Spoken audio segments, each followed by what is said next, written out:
Cool. So everybody, welcome. Thanks for coming. Um, Before we get started on this fireside chat, I'd like to just talk a little bit about the venture program, just for those who don't know much about it. So the venture program is part of the deliverables that the Impact Connects is doing as part of the Enablers program, which is government funded. In this venture builder, what we're trying to do really, like the main goal is to bring some ventures from around our area and help them as much as we can with our expertise and with our mentors in order to get them some traction and in order to help them grow. So this masterclass that we're here for is part of a 3 masterclass session. We're going to have another 2 next year. So just make sure you watch out for those as they come along. We'll advertise them in our channels as well. But to get started, this masterclass, we really wanted to keep it broad. And that's why we're sort of covering a lot of topics that are related to startups. And today we get the chance to hear from our mentors. We're just going to ask them a bunch of questions about each of their expertise regarding marketing, finance, law, and so on, in order for us to get some good knowledge out of it, good insights, what people can take from this on to their ventures and to their businesses. We actually were going to keep this session closed just for the ventures. So just so you know, amongst you, there's all the ventures that are part of the venture builder, except is Just Bananas here? Just Bananas? No, Tony. Tony will be here, hopefully, soon. For those who don't know Tony, he's the business that runs the banana trailers around Cairns. He's got several of them around, so if you got some bananas from his trailers, make sure you say hello to him. So, let's see. Also, just before we start the session, at the end of the session, we will announce which of the mentors will partner up with each of the ventures we have in the Venture Builder. So as part of the Venture Builder program, we basically have an executive suite. So Chief Marketing Officer, Chief Financial Officer. So each of the mentors will act as a fractional executive for the ventures. And it's exciting because we will basically announce which of the mentors will partner up with you next year and some of this year in order to help you get some traction and obviously help you where you need. Hey, Tony. No, that's all right. Take a seat, mate. Cool. So I would like to introduce our mentors. So today we're joined by James Reakes, a seasoned finance professional who's built his career optimizing business systems and driving operational excellence. He has a deep understanding of how structure, process, and technology comes together to power growth. Give it up for James for joining us. Awesome. Hilary, we have Hilary, a venture builder. So she participated in some of these before, with a proven record of turning ambitious ideas into scalable ventures. With leadership experience at companies like SingleKey and Black Dot AI, she brings deep insight into what it takes to grow a team, system, and sustainable business. Give it up for Hilary.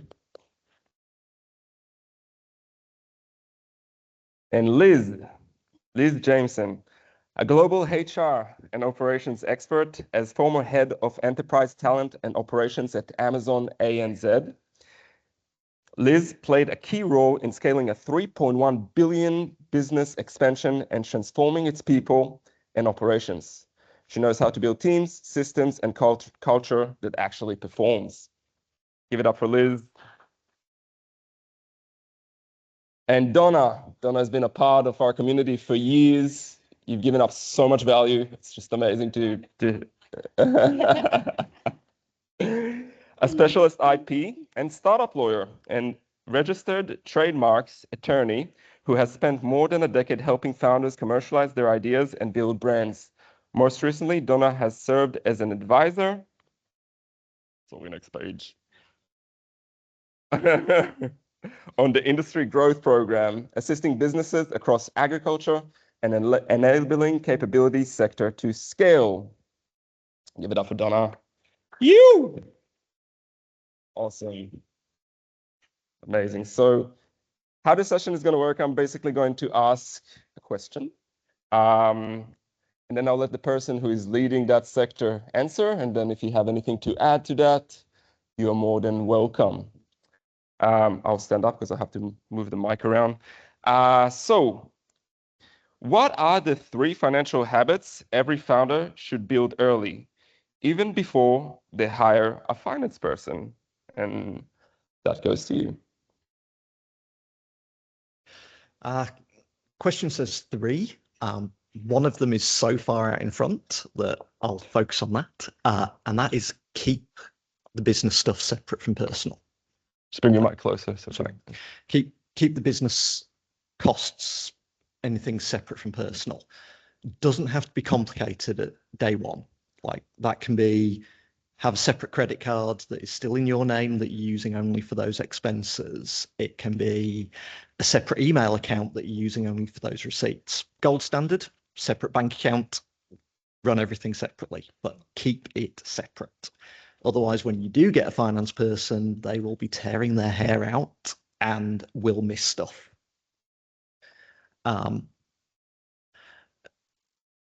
The other 2, I would say, have a plan. Doesn't have to be complicated. Again, just have a plan and have a realistic plan. We all want to be doing $1 million next year. Very few of us will be. 1 or 2 in the room, I think, could be. But let's have a plan. And then the third one is have a system to monitor against it. 1, 2, 3, no more than that. Really important numbers. Keep an eye on your cash. If you run out of cash, you've got problems. Beyond that, that'll get you a long way towards then bringing someone on to do finance for you when you get to that stage. Thank you, James. Anyone wants to add to that point? No, Hilary? I think it just goes along with the personal business and the goal settings is decide what you're going to be putting in. So you might want $1 million. What are you willing to actually put on the line? And if you have family or other commitments, be realistic in terms of where you're going to create that hard line. Yeah, and stick to it. Fantastic. So next question. Startups often start with passion and energy, but we quickly turn into chaos as things go everywhere. People don't know what their job, what to do. What's one management habit that can turn that chaos into real direction? That goes to Hilary. So I think you already started to say it, which is goals. I think it's about triaging is like one of the most important thing towards your goals. So being really clear on what your plan is, it's going to change. No good plan doesn't change. But be really clear on what your priorities are so that you can articulate it to yourself. Make sure you're making the decisions for yourself that way and articulate to others because there's people in this room, people in your lives that want to support you. And if you can articulate what you're trying to accomplish and what top priorities are, it's going to go a long way. Nothing. I just want to add to that. I think in general in life, the more we can see or visualize what the future looks like, so just talking about planning, the more solid it is in our mind, I guess the more powerful it becomes for us to create something great. So it's not just about putting things on paper, but it's just having that vision, having that drive.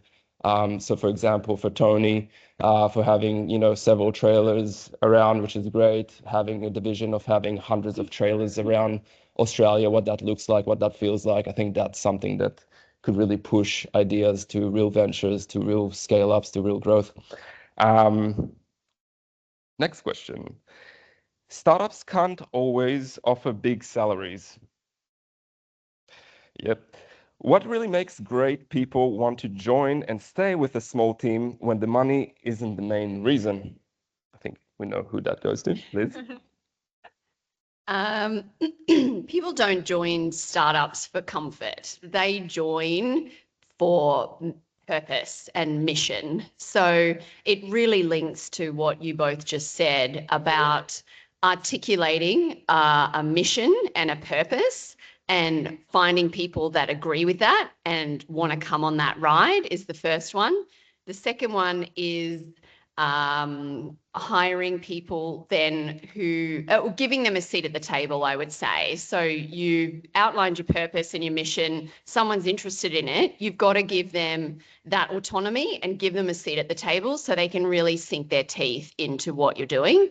And the third thing people want is growth. So you tell them, this is the problem we're going to solve, this is how you're going to help us do it, and this is how we're going to grow together to make this impactful.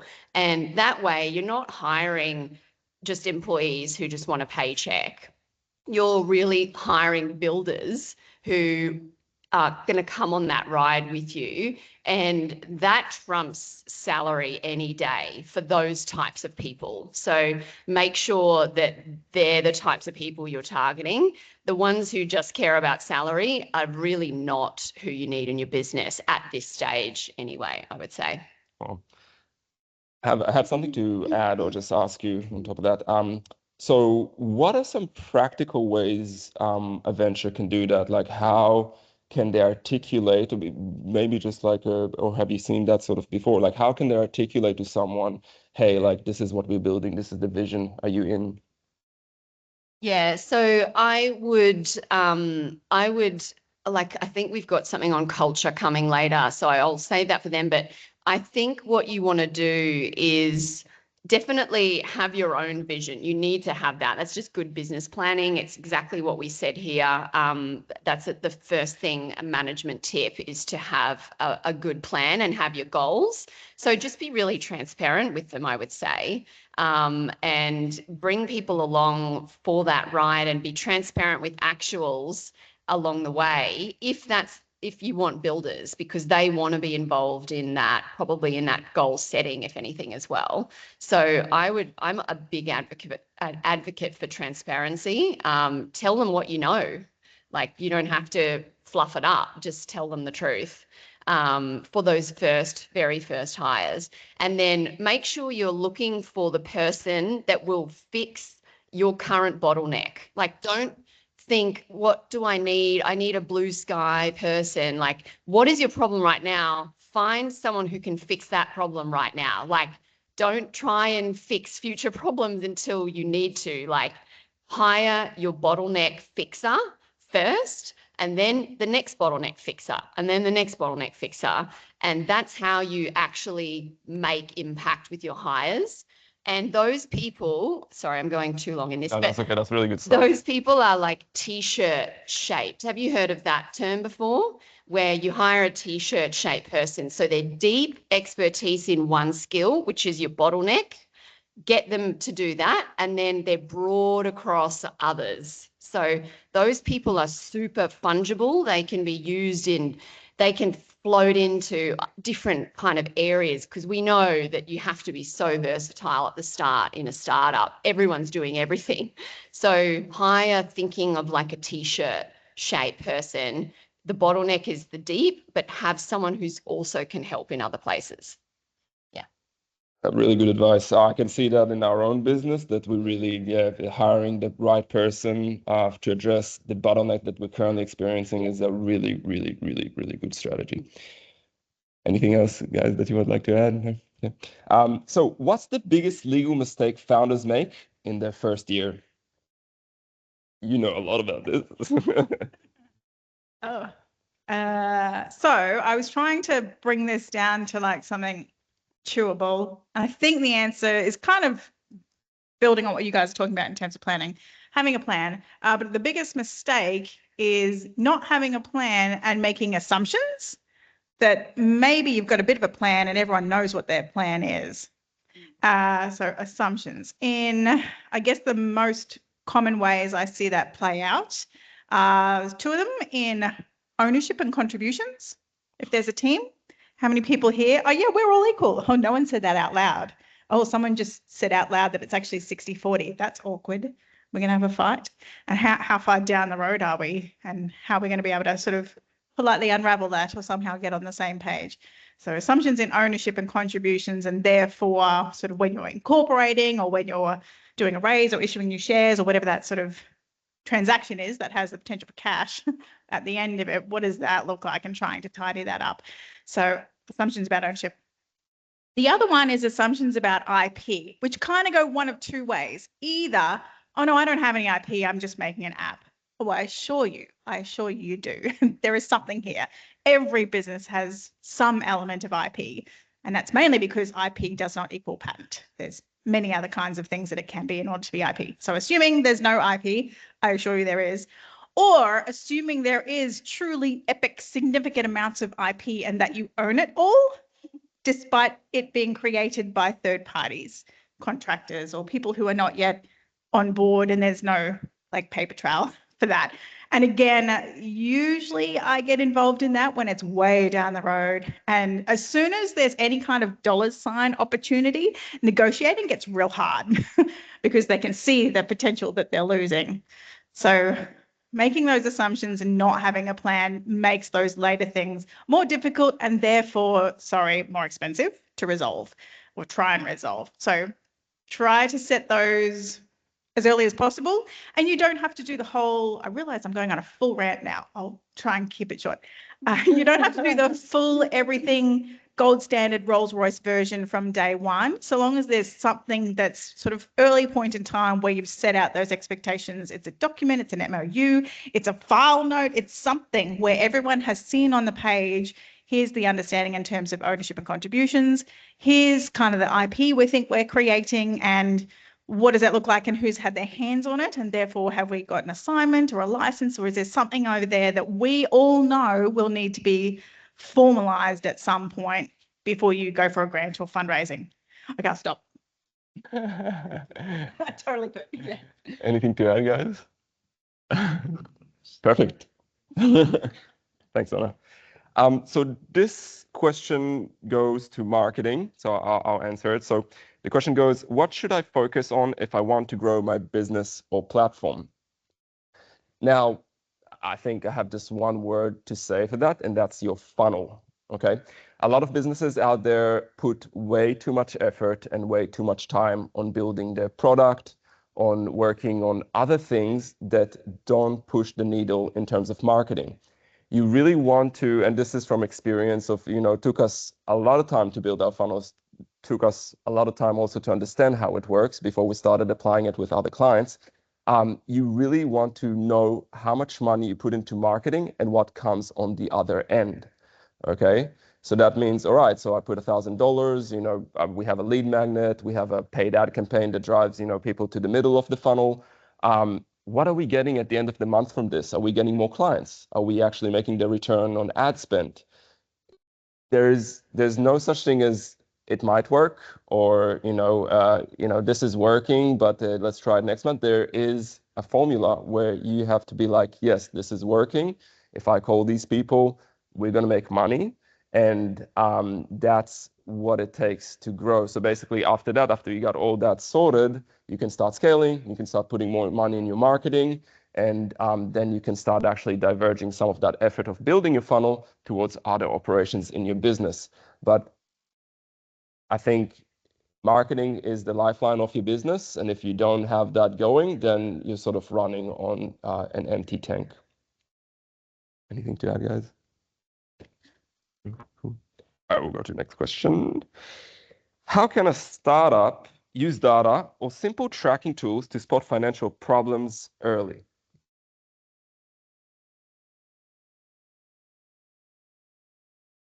A couple of cautions. Data is now way too easy for people to access, and it's way too cool and shiny and pretty. We have tools like Zero and latest versions of MyOb and all the rest, which give you as a business owner way more than you've ever had in the past. Data is only useful if you're using it, and data is only useful if you're putting good info in. So the first one is make sure your inputs are good before you worry about anything shiny at the back end. Do your bank reconciliations. Question whether a transaction's right or not. Have that platform solid first. Then know what you're going to act on. There is no point at all in knowing how many clicks you're getting if you're not tracking how many convert. Like know which of those numbers you're tracking. Like if someone's selling you leads and it's based on clicks, that doesn't actually matter to you. That's got zero value. If somewhere in that funnel you lose everyone, it doesn't matter. So, and every business is unique. Everyone will have those 2, 3, 4 things that they really, really need to track. Cash is always a great one. That's universal. For startup scale-ups, I will say actually once you get to an Amazon, cash becomes way less of a concern because you've got enough of it and your concern is how you use it. Probably not something that anyone in this room is encountering right now. But just think about what you want to know. Don't be led by what the tools tell you.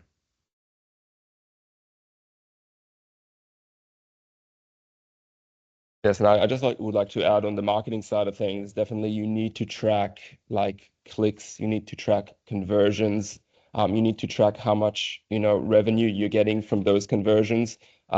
Without that, you're shooting in the dark and you don't know where your money is going. So definitely tracking is one of the, most important things you need to do in your business and in your finance. I'm going to put a twist. I'm going to twist it up a bit. Just so now your answers. Try to think a little bit about where the future is going, because we are in a period of time where things are changing quickly. AI is completely revolutionizing how we're doing things in the business. It's slowly creeping up, but we're already seeing the results. When you're answering the questions, maybe try to think, what are the applications of your answers, and try to tailor it a little bit towards, what the ventures here should start thinking about in the coming years, because it's going to happen fast. And definitely. So founders usually start by doing everything themselves. When is the right moment to start letting go and trusting others, other people or system to take over? This is for Hilary. Great question. So I think actually bringing it to like modern technology, can you automate it is the first thing you should ask. Like you could outsource it, you could get new people, but could you actually automate your existing processes? So there's so many tools out there right now and they're getting better and better every day. So if you don't know, you probably have somebody in your life, or through JCU, there's somebody you could definitely talk to that will help you understand how much of what you're currently spending your time on doing is, or you are able to automate. There's people that are not using receptionists anymore. They're using, automated person, your emails. Like if you measure and take account of what you're spending your time on, a lot of it could be automated. And so automating it would be the first potential call. Outsourcing it, there's different ways, and you need to understand where you're spending your time to understand where that bottleneck is and where you need to either hire or eliminate processes. Mm. Hope I answered the question. Yeah, no, I it's kind of great. got off track on the automation thing, but yeah, and having somebody else actually look at your business processes is really useful, because you might not see that particular aspect can be automated, but a new set of eyes really helps. Mm-hmm. Did you guys hear about Base 44? Did it come in your YouTube videos as an ad? No one? Anyone in Base 44? Okay, we got one. Anyone else? Base 44, 2. Cool. Okay, so started. So basically this company created a tool with AI that is multi-agent. So basically, instead of just prompting and you get a prompt back, you can actually prompt something, and then multiple agents do different things, from developing a landing page to creating the copy to launching the page. So basically what's happening now with AI, it's starting to do multiple things with a single prompt. So to your point, or to the question, these tools are coming up quick. That means that we can do a lot more as entrepreneurs in our startup, and we don't have to rely so many on just at least at the starting point. I just wanted to add that. Cool. So culture can form by accident. How can founders intentionally build a positive team culture right from the start before bad habits set in? So culture really, it's just how things are done around here, right? Like that's the culture of your business. And so you have to be intentional with that, just like you would be intentional with creating your product or your service. You can't just expect that it's going to form naturally.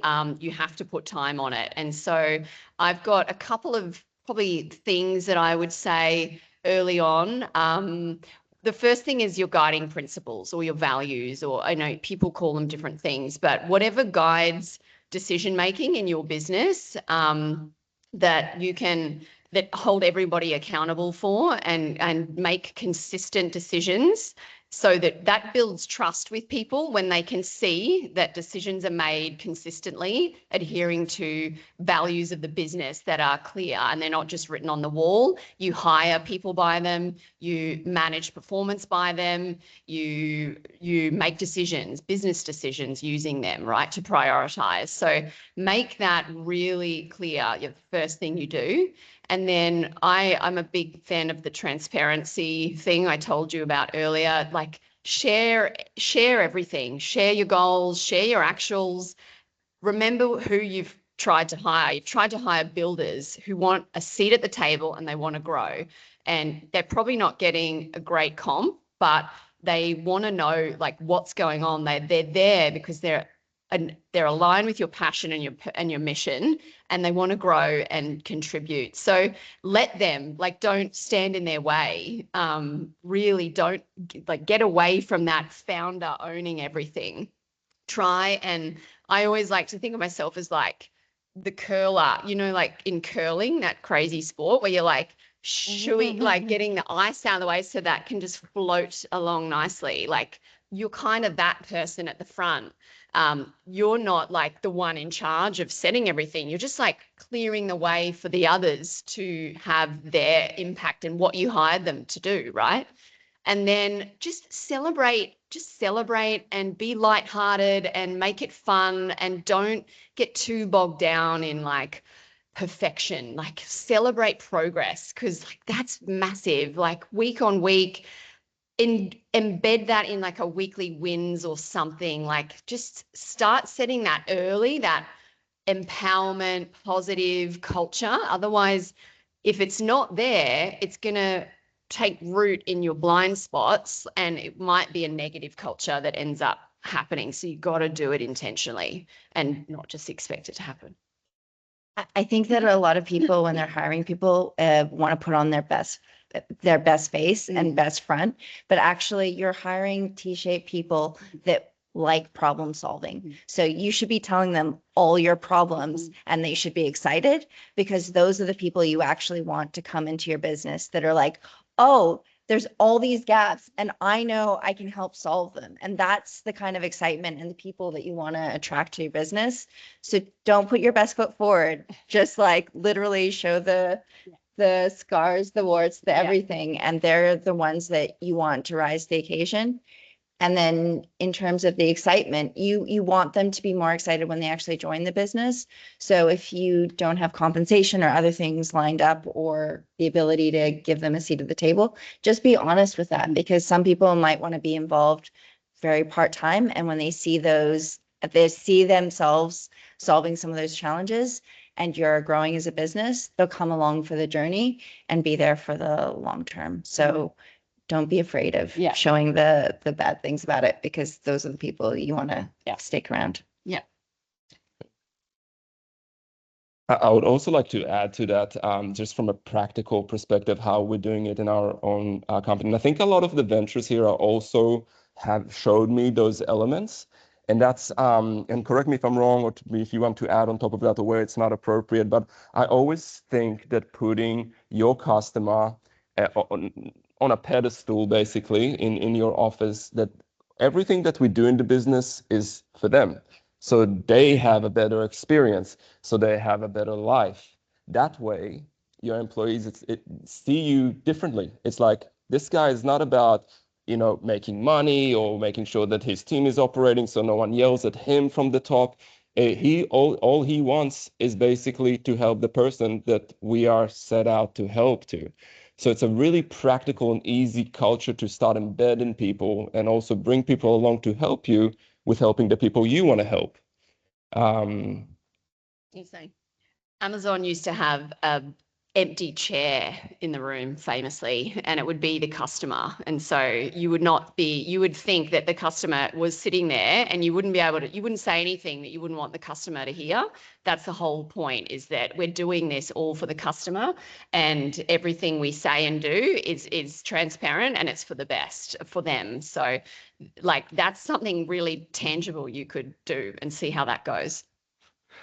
I can see how that could be hilarious. Like, what did you just say? Yeah. Did John approve it? You're crazy. We're gonna lose. Yeah, no, that could be that's a good one. Yeah. Awesome.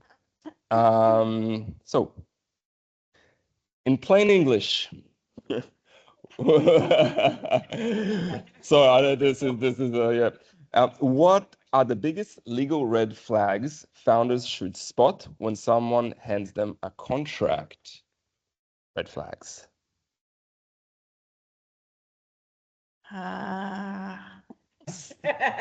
So many things.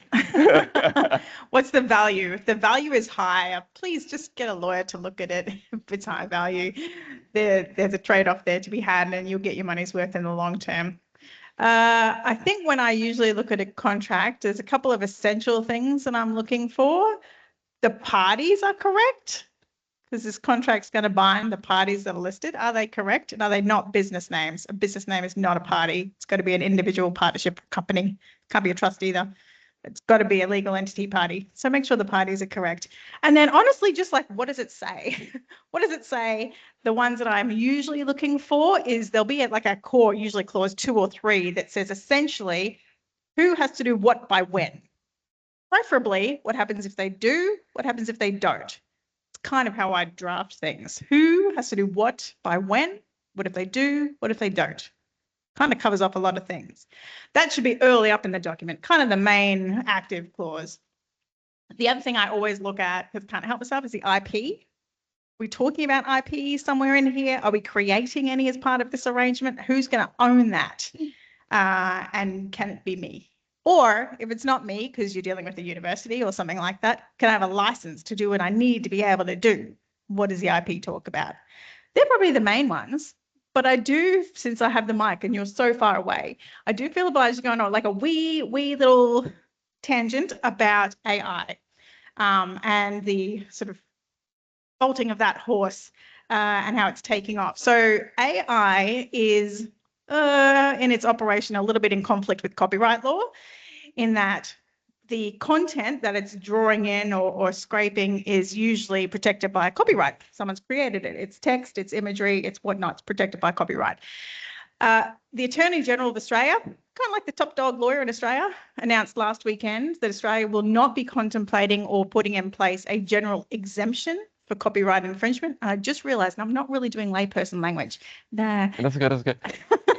Won't be introducing a get out of jail free. Is that better? Yeah. For data and text mining for use in AI systems. So if you're building an AI system that is trawling and data scraping and whatnot, don't assume that you will at some point be protected or there'll be some kind of get out of jail free from using that. There will not be a general exemption to copyright infringement. So if what you are putting in is copyright protected and owned by a third party, you should have some kind of consent to use it. Is a very important question. Is this just happening in Australia, or is this a trend all over the world? Oh, that's a great question. And the answer is we're weird. So a lot of other countries have allowed a general exemption. So the US, the UK, the EU have allowed a general exemption for data mining. So no copyright infringement. General, like the whole. Well, that's also a valid point. A general, but also kind of specific, you have to read the law.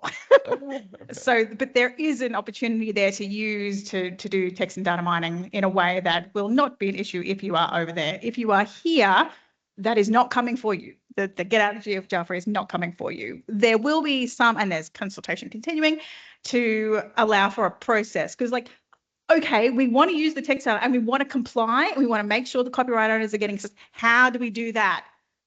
TBA. So it might be that we get to a point where there's something like, you know, in using music, you can subscribe to somewhere and pay the royalty fees to use your music in your restaurant. Something like that might come. It's not yet nor soon. So I would just be conscious of that potential liability problem when you're working out what your inputs are. And if your inputs are coming from a source that you can ask, how do I use this data? Can I have your consent? Is there a policy somewhere? There's just like a little loose end that if an investor or whatnot is to give it a tug in 2 years' time, and there's a massive liability associated with your inputs, there's a problem. Amazing. Really good insights. I'll also just add, don't use the term value. And I suppose just remember value, it feels wrong saying this as an accountant, value is not the dollar number necessarily. Value can also be importance to your core operations as a business.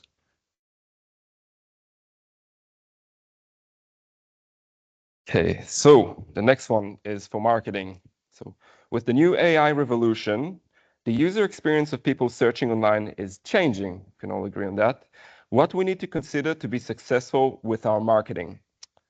So has anyone jumped on ChatGPT to find products or services?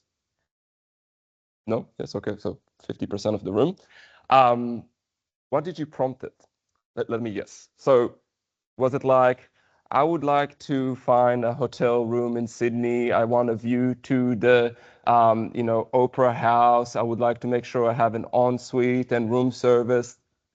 Is the prompts that you're generating are more like that, right? We want to get to the end, you know, option instead of us looking for different options using Google search. So marketing. Your website is basically the best place LLMs can find data on your business. And the more you can articulate what your product or service offers, answering a lot of questions, having rich content, the better it will give you, or the more chances you would have to basically appear in chatbots, LLMs, and so forth.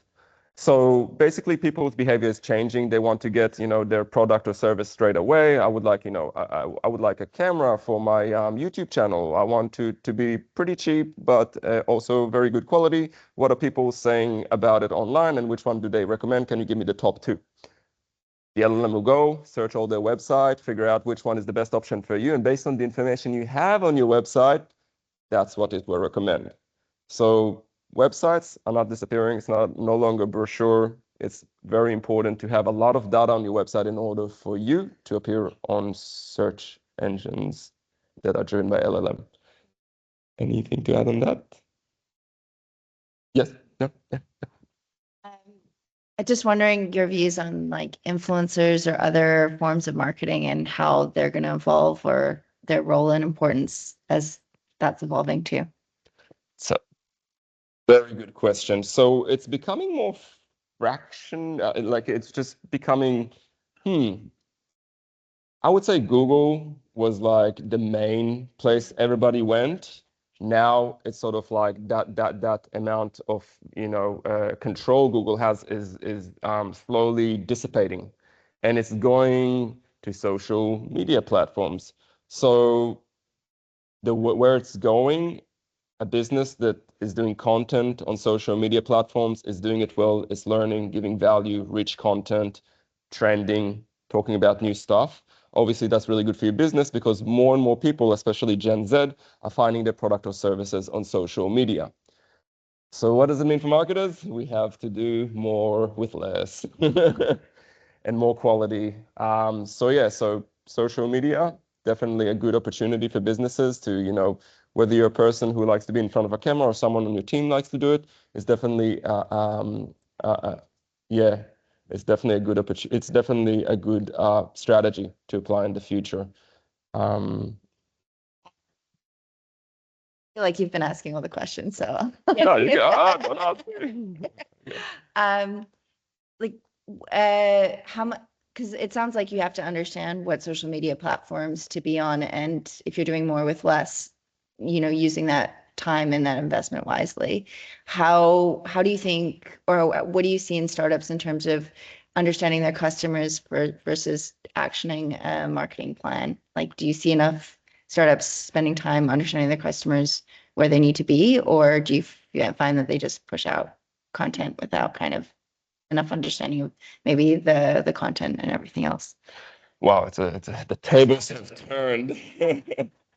If I like it, but okay, that's it. So I'll go straight to the foundation. It's really important, and I'll give some tips that are also really important. And this is like based on recent educational content that I've been digesting. So the foundation: know your customer. Know the people. I repeat it, and you've probably heard it before, but it is the foundation. Learn their fears, learn their wants, their desires, understand them. Marketing is behavioral, hands down.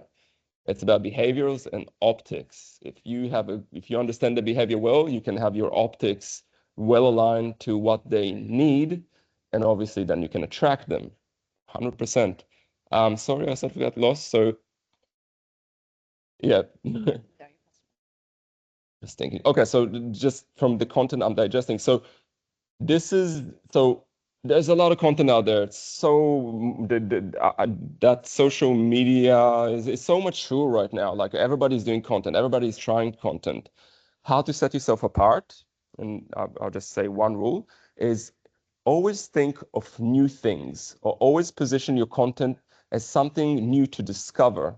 Okay, like if you're giving people, to engage people to pay attention to you, you have to say something they've never heard about before, or create contrast that creates intrigue. Okay, so for example, the new way to do social media for Gen Alpha. You've never heard about it before. You might have not seen content about it before. I really should have just chucked it out, thinking about it on the spot. But basically, if you create content that is rich, like for example, let's say Tony, I'll just put you on the pedestal. The new research about bananas that no one knows about. It's new. It's about bananas. Maybe the health benefits and stuff like that. So that's sort of the content you want to start producing, so people get attracted to is things that they haven't heard about before. It's new, it's trending, it's something you experimented with and found results, and you want to share those results. So don't look at other platforms, other competitors, and take their content and redo it and do it your own way. Do something new. Take a leap into experimenting. Take a leap into hypothesizing things. Let's hypothesize. People loves hypothesizing. That meteor that everybody heard about, aliens, all that is like all hypothesis, and people love that sort of content. So new, hypothesize, trending. Try to keep your strategy and content around that pillar of new and trending, and you'll do just fine. That's just tip. I'm going to go off script. I think I would like each of us to just give, like we have this opportunity in front of the ventures and in front of a lot of the people in our community, just share one tip that you would say for a venture that is just starting out, what they need to pay attention to, especially on your vertical, how they can maybe address it, maybe something that you want to communicate that you had on your mind for the whole session. And then we'll go into questions and answers. I often say begin with the end in mind. So have some idea of where you ultimately want to be, and that way you start lining up the ducks correctly to head for that direction. And even if when you're sort of day 3 and broke, just have like an initial consultation, just have someone to chat to, or like a mentor or whatnot, to be like, here's where I want to go, $1 million next year, whatever, so long as we know where we're going, and then have a plan to map out the ducks you will need to line up, and when you can start lining up those ducks based on your team or your funding position or whatnot. But knowing what ducks those are and where you're trying to head means that you've at least got those sitting in the back of your head as you go along the way. That was really good. That's I think that can't be underestimated from any perspective. Like, I think pretty much regardless of whether you're talking about the people running the company, the legal side, the accounting side, know what your goals are. And I frame it as what people's exit plan is, because that massively changes decisions that you make way earlier than anyone thinks you are locked into these decisions. Like, I think that's get advice early. It does not have to be complicated. It does not have to be lengthy. It does not have to be expensive, but get that advice early. Get the 2 or 3 different opinions where you can sense check and do that litmus test of what you're doing. Way cheaper to fail quick and fail early than it is to fail 18 months, 2 years down the line when your entire house is now on the line. Hopefully you didn't put your house on the line unless you thought about it and wanted to do that. I think the why is really important. So I agree with thinking about the destination, but the why. So if you're doing it purely for financial, there's so many easier paths to take. So be really clear on your why, and that centers back to being able to have a mission and everything else. But I think the why is really important, because it can also tell you how much it's profit driven, how much it's maybe impact driven, and where your kind of boundaries are within that. And then the second one, if you're just getting started, which I think was the kind of caveat here, is don't be afraid to try things. I think a lot of times we hype things up. We think things have to be perfect. Often there's lower risk ways to test it, like hypothesis testing. So put it out there, find ways to put it out there with minimal risk and hopefully enough information to make decisions, whether that's product, marketing, whatever it might be. And you probably don't need team advice very early. So I'll give a little bit of that, but just for yourself as a founder, before you have a team, probably just make sure you have boundaries, like with every part of your life. If you're parents, you probably have set boundaries with your kids. And I think it has to be the same when you're a founder. I know I've been in that journey not that long, probably 6 months or so, but I had to set really clear boundaries for myself, because all of a sudden I was more willing to do work after hours than I would have been if I had an employer. And I would be like, no, hell no, I'm not checking my emails after this time. That's my downtime. But then I found that creeping into being on the couch, and then I would just check, because I was like, I don't want to miss something. Like, this is my startup, like it's my baby. So and on holidays and things, like I had to be super strict, like turn your emails off, like you would anywhere else. I think it's a marathon, not a sprint. Just look after yourself. That's my people advice for a founder only. But when you are at that point to start looking at, I need someone else, and you've looked at what can you automate, and you've automated everything possible, but you do then need a human at some point, that point is really important to make sure that you don't just hire the first person that comes along and assume it's going to all work out. That could be the most important hire you ever make. And it's resonated with a few of my clients recently when I say 0 is better than -1 in your organization. So 0 sucks if you need 1, but it doesn't suck as much as a -1, because then you're 2 behind, right? So think about keeping it really like hire your t-shirt person, hire for your bottleneck only, hire like a builder who isn't asking, that's what's my job. They're asking, what are we building? Like that, when you get to that hire, like that's critical, I would say. But until then, just look after yourself. That's some really, really good advice. Just experiencing it on myself. So we thank you so much. We got a time for maybe 2 questions. Do we have any questions from the crowd? No questions? I think we covered everything then. Oh, awesome. Yes, of course. I'm just going to switch hats really quickly and talk about the Industry Growth Program. It's a federal program where you can access free advice and the opportunity for grants of up to $5 million of matched funding. Your local free advisor is this chick, so you can chat to me for free, which is nice. It's open constantly. It's just a rolling program, so you apply online on business.gov.au. The caveats are you have to be a company with a turnover of less than 20 million. Lol, that's everyone Donna talks to. Registered for GST, Australian based, and in an NRF priority area. So you need to be in agriculture, mining, resources, enabling capabilities, defense, medical, one of those sort of areas. So there are some things that fall outside of that, but if you're in those or if you're unsure about it, have a chat to me and we'll see if you can access that program as well. Yeah, thank you. Okay, cool. So this ends our session. I would like a big round of applause to our panel here. Thank you so much for your time, really.